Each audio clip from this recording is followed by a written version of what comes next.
I know. What's up? But when got Don't to take take out the toys, bathroom, buddy. she couldn't find her lab goggles anywhere. Where could they be, wondered, as she looked under the bed.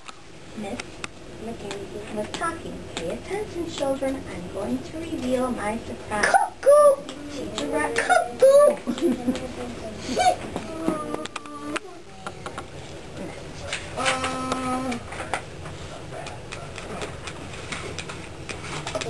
Knew just where to go. She ran right over to the lunchroom. As she listened at the door, heard some strange sounds from inside.